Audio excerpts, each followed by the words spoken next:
tayong basket. So, welcome again guys sa ating YouTube or video ng araw sa inyong lahat. Welcome sa ating DoorDash video. At again, nakapag DoorDash tayo. At ito yung masasabi kong pang third day natin, no? Na DoorDash na tuloy-tuloy. Kasi simula nung linggo, DoorDash tayo. Yesterday, Monday, tapos ngayon Tuesday. So pangatlong araw natin to.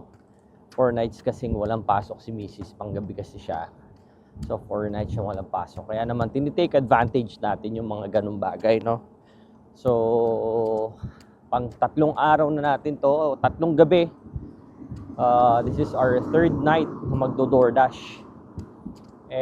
Mga nakaraan, sakto lang kinikita natin. Sakto lang ang mga offer.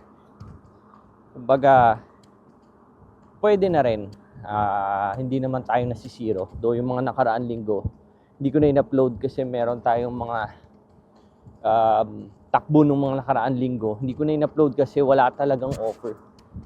As in, hindi ko na rin na-record kasi walang offer si DoorDash. Wala ring offer si Uber Eats. So yesterday, nakadalawa lang tayo. The other day, 3 yata yung linggo. Hindi ko lang matandaan. O kaya 3 sa Uber Eats. And yun. Samahan niyo ulit ako sa ating munting video. Ang ating Pinoy food delivery here sa Los Angeles, California. Dito tayo sa may Hollywood banda. So tara, samahan niyo ako. Sa Hollywood, ilaw pa rin. Biyahe kahit 10 oras na. Sa kanto ng Vina at Sunset, may Pinoy na kumakanta.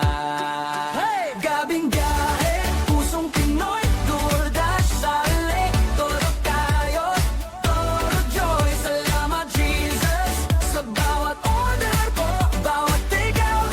May halong dasal at pagmamahal mo. Ang oras pa lang ngayon guys is 19:30 or 7:30 p.m. At ngayon ay Tuesday. So 7:30, late na tayo lumalabas kasi napapansin natin na mas maraming offer pag late na tayo. Hindi na tayo naghihintay ng mas matagal. Kaya naman late na rin tayo lumalabas. Siguro mga 2 hours lang until 9 p.m. Pwede na yun, uuwi na rin tayo. Sana meron tayong makuha agad. Papunta na tayo doon sa ating tambayan. Dito na tayo sa ating tambayan. Again, West Hollywood tayo. Ang exact time is 7:37. Hihintay lang tayo ng order dito. Dito sa tapat natin Mendocino Farm at yung kung ano-ano pang mga fast food and restaurant. Sana may makuha tayo agad para makakota. Karoon na tayo ng takbo at makauwi na tayo ng mas maaga, di ba? Hintay-hintay tayo. Tara. Pero habang wala pa, read muna tayo ng libro. So guys, we got our first order. Dito tayo sa Formosa. Ito lang sa likod. It's a 0.4 miles for $6.6. Check natin kung ayos na, kung ready na, and then pick upin na natin. First time kong makaka-pick up dito, kahit na dito ko lagi tumatambay, ito Formosa na to. Most of the time sa Mendocino Farms yun nandito. Ito Formosa nasa likod. Chinese restaurant to. First time ko dito makaka-pick up. Check natin kung anong loob. Di pa ako nakakapasok dyan.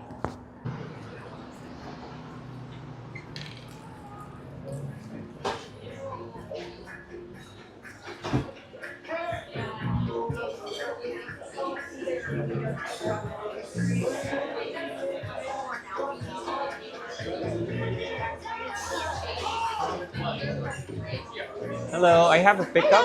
Yeah, for Marcus. Oh, yes, that's it. Oh, so they did send another driver out. Oh, really? No, this is the one. Okay. This is Marcus, right?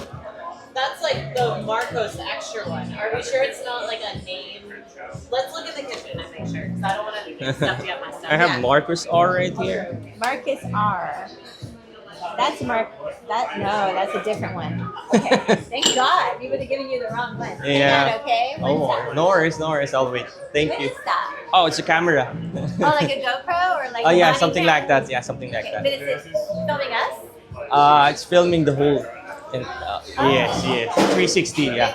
It's not that one. They're still working on it in the kitchen. It's gonna be, Appreciate like, it. Thank you so much. We're not doing Thank you. Appreciate it.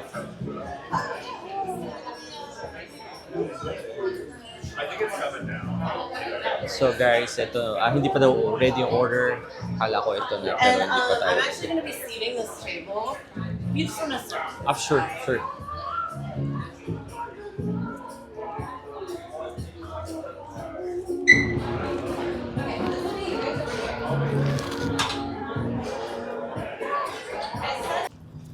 Ayun guys, na-pick up na natin at nandito na yung order ni Marcus. Lagay na natin dito sa ating bag. Ito na yung order niya. Dali na natin siya. At sabi dito, it is a 0.4 miles. So malapit lang to for $6.6. This is our first order for tonight. And sana makarami tayo, no? Sana marami pang offer. Magagandang offer. Check ko lang kung saan, tapos punta na tayo. Guys, 2 minutes away, 0.2 miles na lang siya. Sabi nung customer, actually, wala pala talaga siya sa apartment o sa establishment. Pinin niya lang yung isang establishment. Tapos, nasa van daw siya. White van. So, yun yung hanapin natin pag nandun na tayo sa establishment. Minsan may mga ganun talaga. Siguro tinatamad na lang sila pumunta sa store. Pinapa-deliver na lang nila. Ang importante, sinasabi nila sa'yo para hindi ka nga naman maghanap doon sa establishment, di ba? So, yeah, tawid lang tayo dito. Tapos, andito daw siya sa may bandang Kaiser Permanente. Ito yung hospital dito. Check natin kung anong van ba to. Puting van.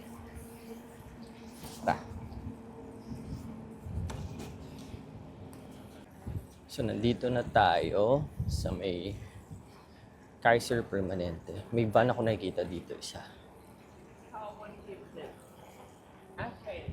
Ito lang naman ang van dito. Marcus? Hi, appreciate it. Thank you for letting me know. Yeah, of course. Here we go. How far do you go on this? This one, the maximum for this one, 40 miles.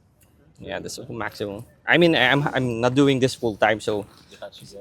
yeah. Appreciate it. Appreciate it. Enjoy. Yeah, have a good one. You I love too. your bag, Thank by the you. way. Oh, thank you. Yeah, Thanks. There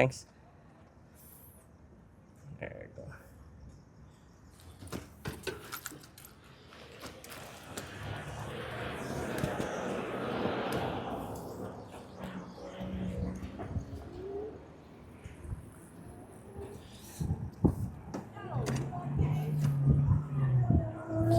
So yun guys, na-deliver na natin at pabalik na tayo doon sa ating tambayan. Sobrang bilis lang. 0.4 miles lang nga talaga. At nag-shortcut pa tayo kaya mas mabilis natin siyang napuntahan. On na natin si DoorDash. Kasi ganun ako, ang ginagawa ko once na may ma-receive akong order sa isang app, ino-off ko yung isa para hindi sila nagkakaroon ng tawag dito, hindi sila nagkakaroon ng conflict. Kasi mas maganda yung relax ka na nagdi-deliver, hindi yung meron kang deliver, may marireceive kang isang offer na naman, parang nakaka-rattle din kasi yung ganun. Tsaka, syempre ginagawa natin to ng maayos. Kasi may mga gumagawa talaga ng ganun, no? May mga gumagawa talaga na pinagsasabay yung mga order. Ako, hindi ko yung gawa ng malilate yung isang, siguradong may malilate. Ang hirap kasi ng ganoon, syempre ina-expect ng customer na mainit yung kanilang pagkain. Eh kung malate ka, hindi ko naman nilalahat kasi meron talagang magagaling na alam mo yun, alam na nila yung lugar, diskarte, shortcut. Kaya mabilis sila. So tayo, hindi naman tayo ganun eh. Hindi naman tayo dito talaga lumaki. Nagre-rely pa rin tayo sa GPS, sa mga, Google Maps, Apple Maps. So kung wala yan, maliligaw tayo. Kaya para mas maayos yung trabaho natin, mas magampalan natin na maayos. Hindi ko na siya pinagsasabay. Once may ma-receive ako Uber Eats, turn off ang DoorDash. Same goes with DoorDash. Pag may na-receive akong DoorDash, turn off ang Uber Eats. Ganun lang. So, ino-off ko talaga lagi. Para safe, para peaceful, relax yung takbo natin. Kasi sabi ko nga, tayo ay nagre-relax din. Kaya, ganun ang ginagawa natin. Dito na tayo sa ating tambayan. Hintay-hintay tayo ulit. Guys, may-receive tayo sa DoorDash. Kinancel ko kasi medyo malayo. Is 2.4 miles or $11.50. So, malayo siya compared dun sa mga gusto natin na layo o takbo na sana mga 1 mile lang up to siguro 1.3 miles. So, ang issue dito, hindi naman yung offer na $11.50, pero yung layo. Medyo talaga malayo. Sabi ko nga, mas mainam sa akin na kahit papitik-pitik na di naman malaki ang offer, basta madali lang makabalik dito. Kaya, hintay pa rin tayo sa next offer, no? Si DoorDash to, so kinancel natin.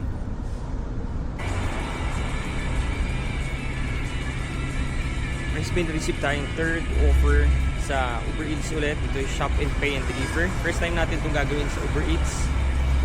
In-on ko yung Shop and Pay and Deliver nila kasi may offer sila o may promo sila pag nakatatlo ka ng Shop and Pay and Deliver, may extra ka ng $50 until April 6 yata.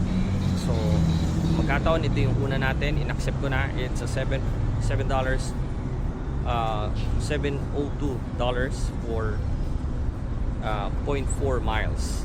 So check natin, 4 lang yung units o 4 lang yung item na ipapamili natin. May tissue dito, may tweezers, snacks, Chester fries, corn snacks, tsaka Coca-Cola Zero, sugar mini soda. Puntahan na natin sa Target to. Let's go. Guys, first time ko itong gagawin sa Uber Eats. Usually, ang mga Shop and Pay and Deliver ko sa DoorDash. The reason why in-on ko to, in-accept ko to, kasi meron si Uber Eats. Ito, ipapakita ko, screenshot ko sa inyo kung ano yung offer. Ganda yung offer niya. So, kung makatatlo ka until April something, di ko alam kung hanggang kailan yung exact date. Meron kang $50. So, ito na yung una natin. Dalawa na lang. So, sana makahabol tayo. Matagal-tagal pa yun. I'm sure makakahabol tayo niyan. Kaya in-on ko to. Kaya naman in-accept natin to. Anyway, 4 na items lang naman. At ang importante lang naman dito, madali mo siyang mahanap eh. Importante lang dito, alam mo yung mga items kung nasaan. Plus, hindi kayo magkaroon ng problema doon sa pagpabayad. So, ang ginagamit mo dito is yung debit card ng company. So, dito, debit card ng Uber Eats. So, minsan nagkakaroon ng problema doon o sa DoorDash. Yun lang. Pero sana, wag naman. Lord, samahan nyo ako sa sa item na ito, sa order na ito para maging maayos. Tara, punta natin. Dito na tayo. Simulan na natin. Ang alam ko, itong tweezers dito to banda eh. Parang napamili ko na to before eh.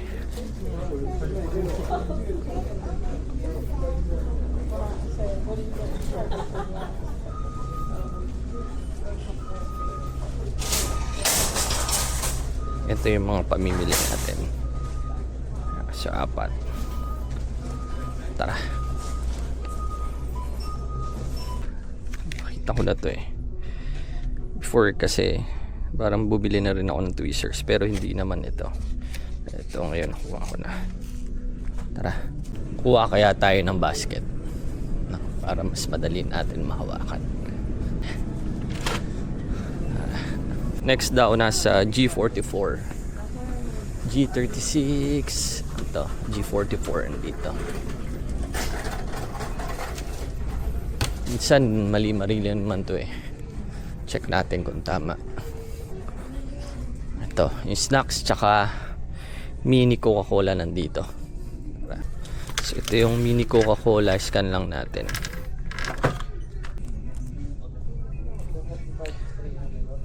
Tama.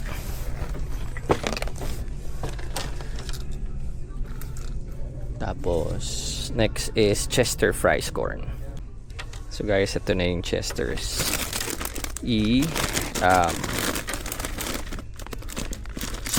Scan lang natin. There you go. Nasa bandang ilalim siya kaya hindi ko makita kanina. Tinulungan lang ako ng tao na customer. Nakita ko. Tara. Charmin Ultra Strong and Scented Bathroom. Ito yung last natin. So nandito na. Ito ba yun? 4 unscented ultra strong mega rolls.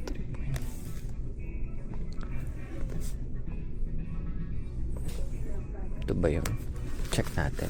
648. Scan lang natin para malaman natin kung tama. Mali. So hindi siya. Okay, ito.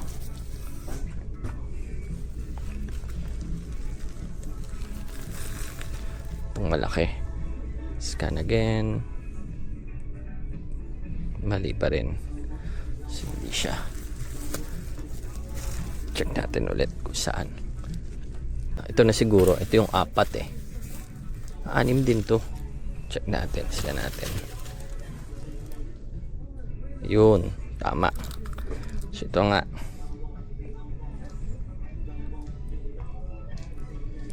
Nasa tama naman siya. G47. Pinapa-check lang ni Uber Eats kung saan ko siya nakita para for future reference madaling makita ng mga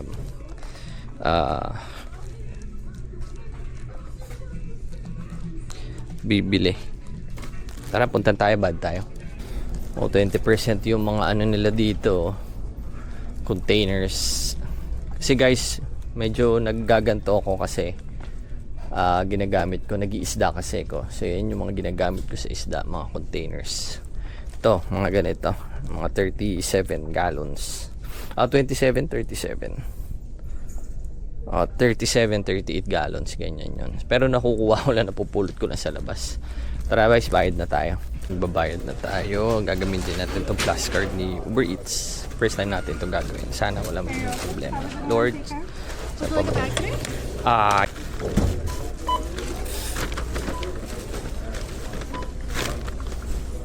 There we go. 25 or 27 or whenever you're ready.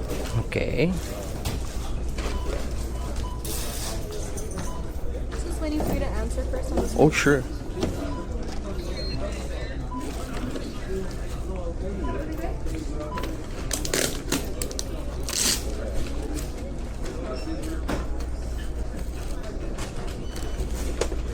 You can go ahead and tap where the symbol is on the Mm-hmm. bottom.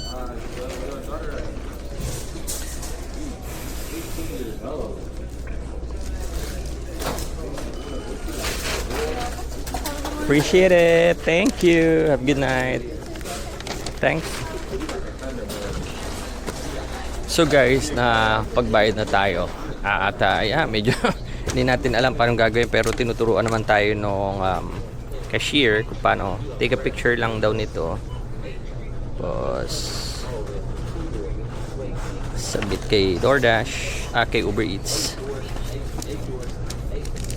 Ayan.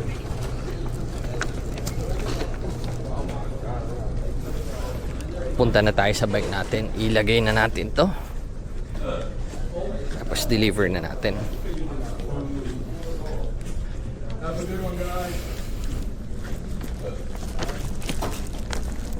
Guys, nalagay na natin dito yung ating pinamili. At pasensya na guys, lobat yung ating mic. So, nung binili kasi natin to until now, hindi pa natin siya na-charge. Kasi may factory charge naman siya. Kaya hindi ko pa chinarge. Anyway, nalagay na natin dito at papunta na tayo sa ating pagdideliveran. Sabi, 0.2 miles. So, 2 minutes lang away from here. Dadalhin na natin doon. Tara! Nakakatuwa lang guys kasi naging successful, naging okay yung ating pamimili. Smooth na smooth siya. So, thank you Lord for that. Dahil sinamahan niya tayo, naging maayos yung ating pamimili. Sana maging okay din yung ating pagde-deliver hanggang makauwi tayo sa bahay. Papunta na tayo doon. Mag-elevator lang tayo tapos punta na tayo doon sa bahay o pagde-deliver natin. Guys, nandito na tayo at meet at door. So, i-deliver lang natin doon sa apartment. Check natin kung ano yung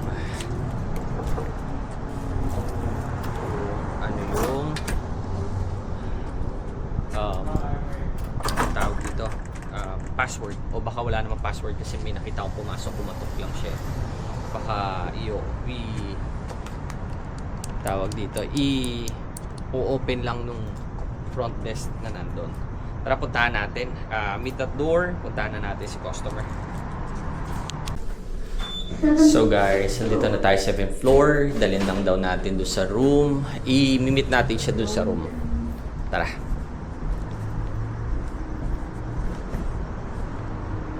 Guys, mahabang-habang lakaran to kasi malaki yung building nila. Pero okay lang, at least nandito na kasi tayo. Nandito, malapit na tayo. Katok lang tayo sa door niya. Saan ba siya? Dito na. Tara.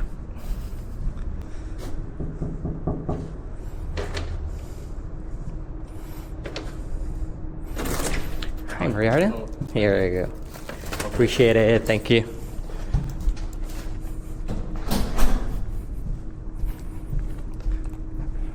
Guys, delivery na natin. Nabigay na natin actually. Yan yung second order natin sa Uber Eats. Tapos on lang natin to si DoorDash para makatanggap tayo rin ng order. Happy.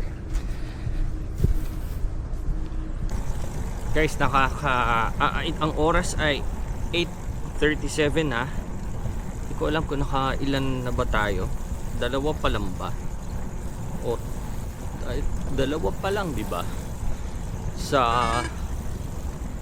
Formosa, sa may white van. Kinancel ko yung DoorDash. Pangatlo ito. Shop and Pay. Yeah, dalawa pa lang. Kasi yung pangalawa, kinancel natin, hindi natin in-accept yung offer sa DoorDash kasi masyadong malayo. 2.4, $11.50 na tayo. Hintay pa tayo, pabalik na tayo sa ating tambayan. Sana may makuha pa tayo. Guys, eksaktong 9 PM uwi na tayo kasi hindi na paalam natin kay Mrs. na 9 PM uwi na tayo kahit gaano karami o gaano kaporte ang pagkuha natin or uwi tayo na 9 PM. So, wala na tayong receive. From the time na bumalik tayo dito hanggang ngayon 9 PM wala na tayong receive. So, dalawa lang ang ating order for today. Okay lang yun. At least meron tayong gagawa. Nakapagbasa tayo, nakapag-bike tayo, nakaikot-ikot tayo. At syempre kumita tayo kahit paano. Again, maraming salamat sa pagsama. Sa susunod ulit, marami-rami tayong video na kailangan i-upload. I-edit pa natin para ma-upload natin. Samahan nyo po sana ulit. At panoorin nyo po lahat ng ating video. Again, God bless and always pray.